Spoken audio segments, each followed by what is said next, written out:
Hello, our Axis and allies loves. It's 1914, World War I, Wars of the World, straight from the nest. NATO's going to take it away. Hello everybody, it's Nato at the Nest with the end of the second pulse, and it was quite the bloodbath. Altogether, this isn't even the full turn yet. This is just Austria, Germany, England, and France, and altogether there's 34 casualties. Which is good because that reflects history. Little known fact of World War I, the first 4 months of World War I, there was more casualties than the rest of the war combined. That a lot of that has to do with, this is before trenches were introduced, and for some people that might seem odd, but because they think of trenches and they just think of the horrible slaughter and conditions, but the trenches actually saved a lot of lives, because the first 4 months there was no trenches, so people were, the infantry was out in the open field and they just got ripped to shreds by the artillery. So that's why there was more casualties in the first 4 months of this thing than the rest of the war combined. But so Germany took Belgium and they moved into Picardia. And as you can see, the British barely held, which once again was historically accurate. The British were stupidly outnumbered, but they gave up a lot of ground, but they barely held on and bought enough time for France to get its stuff together and ultimately save Paris at the Battle of the Marne. And Germany also moved into Lorraine, and it was a fairly even trade. And then Germany didn't attack Russia, just stayed put, just concentrated on France for now. Lots of wounded on the board.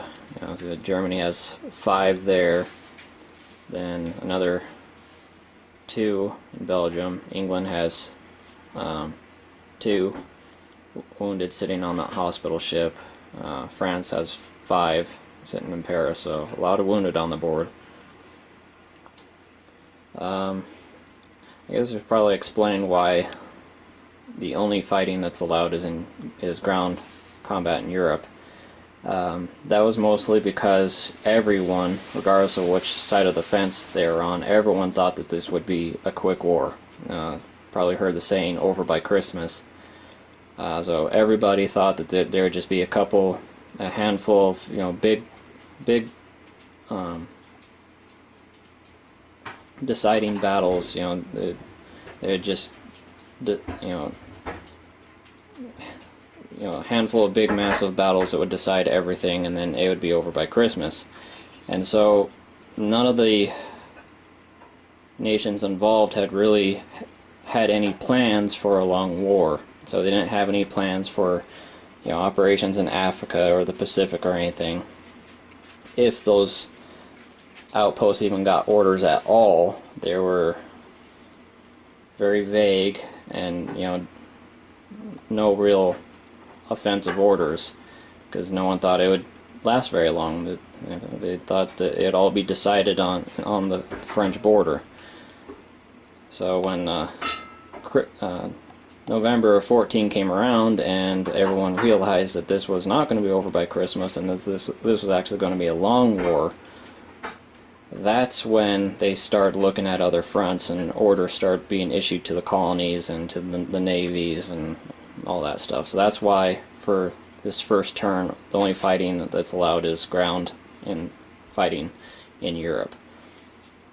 So next turn, in 1915, everything opens up, including technologies, because people, once they realize it's going to be a long war, all the nations start researching new technologies to try to give themselves an edge. Trenches will be unlocked, so nations can start digging trenches, which will significantly boost the defending power of infantry. Infantry will, instead of defending out of 2, will defend out of 4. Germany gets poison gas automatically next turn. And then, like I said, technologies open up, so everyone will start researching technology at a very feverish pace to try to close that gap between attack and defense. And then England, aside from licking its wounds, didn't do anything aside from landing in Picardia. France moved reinforcements up from Paris to Lorraine, and then that was it. Everyone just placed their purchases. So you see France's purchases in Paris, England's reserves in London. Let's see, where did I put them? Okay, then Germany put 2 more infantry down in Munich, another one in Western Germany, put down another Zeppelin because Zeppelins can strategically bomb facilities, and next turn Germany would be able to do that.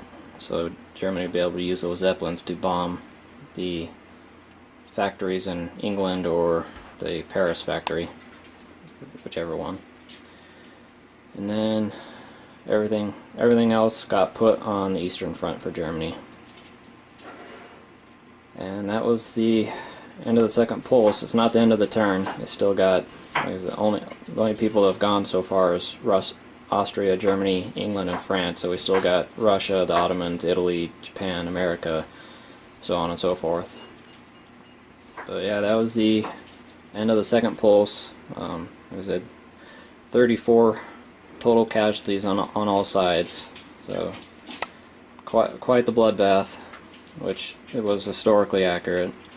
The specific breakdown is, I don't know how we'll be able to see that, but specific breakdown is Austria has 1, Germany has 14, British 5, and France 14.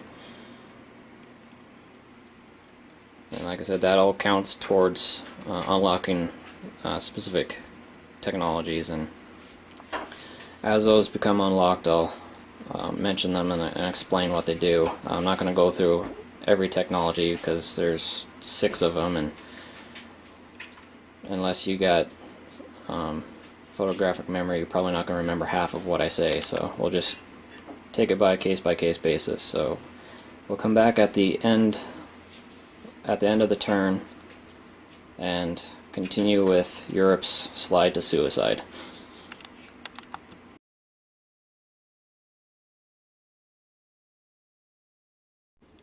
Hello everybody, this is Nato at the Nest with the end of the fall turn of 1914, and it was quite a interesting turn. Starting from where the last video left off, it starts with Russia.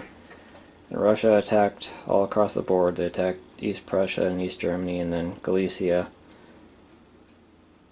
And they didn't manage to break through on any of them. They did contest the zone, so Germany drops 4 production, but likelihood of Russia holding any of that's few and far between. Galicia, it was fairly even trade. They took down about as many as they lost.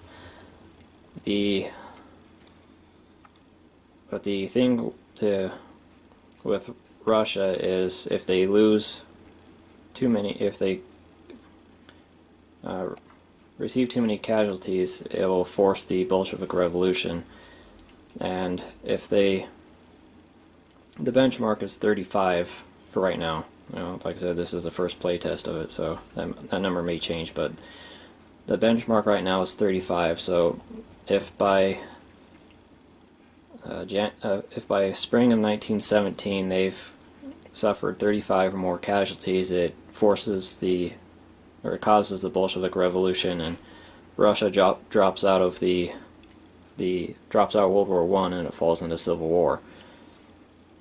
And after the first turn, they've already suffered 10, so they're already almost a third of the way to the benchmark. So that's the damned if you do, damned if you don't rule with Russia. They have to fight, because if they don't fight, then Germany and Austria just take Russia anyways, and Russia falls anyways.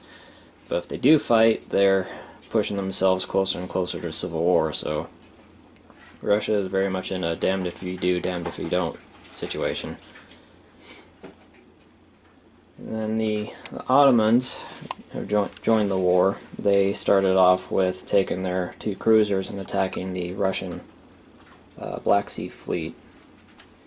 And there's 2 reasons why the Ottomans did that. The first and primary reason is if they could destroy the Russian Black Sea fleet, that'll give the Ottomans the control of the Black Sea.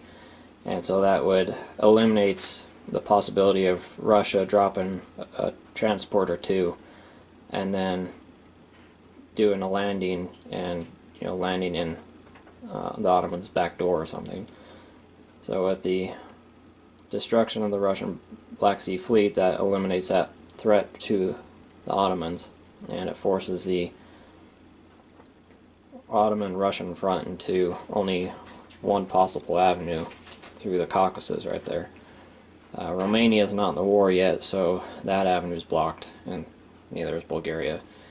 So the only way Russia can get at the Ottomans is the Caucasus. I guess there's 3 reasons. The second reason is that causes more Russian casualties. So the more casualties they can cause Russia, the faster they can guarantee to push Russia into civil war. And the third reason is Russia has a convoy line right there. And with those Russian cruisers out of the way, that Ottoman cruiser can now start raiding Russian shipping. And then Italy's not in the war yet. It just continuing to build a fighter and a artillery and a militia. And then Japan. Japan, just I haven't talked about them much, but because they haven't been doing much, but just been building ships and building troops, get ready for the next turn, because the next turn everything's open, the war goes global, so Japan is free to go after all the German islands in the Pacific. And then America, it actually didn't spend any money on itself this turn. One of the things America can do once France is at war is it can send volunteer units to France. So they bought a fighter and an infantry, and the fighter gets lend-lease to Paris, and that represents the Lafayette squadrons, the American volunteers that went over to fight for France before America got involved. And then the infantry that America leases, they appear in French-held North African territory, and they will represent the French Foreign Legion forces. And then the federal Mexicans attacked the rebel Mexicans, and it was a total disaster. They didn't hit a single unit, and they lost 2 of their own. And that was the turn. So, well, next turn we're going into spring of 1915, and everything is unlocked. Technologies are unlocked, and the fight can go anywhere, so the war has gone global. So we'll come back with spring 1915 and see what happens. Hi, Axis and Allies players, and thanks for watching The Nest. Like what we're doing, go ahead and hit a squat on that like button, share it to your favorite social media. Want to see more videos just like this? Go ahead and subscribe. We'll have more coming to you right from Original Axis and Allies from Milton Bradley, Axis and Allies in 1914 by Hasbro, Wizards of the Coast, Shapeways.com, and HistoricalBoardGaming.com, where you can find all of your expansions and other pieces right there online ready for you. We'll see you next time right here, straight from the nest.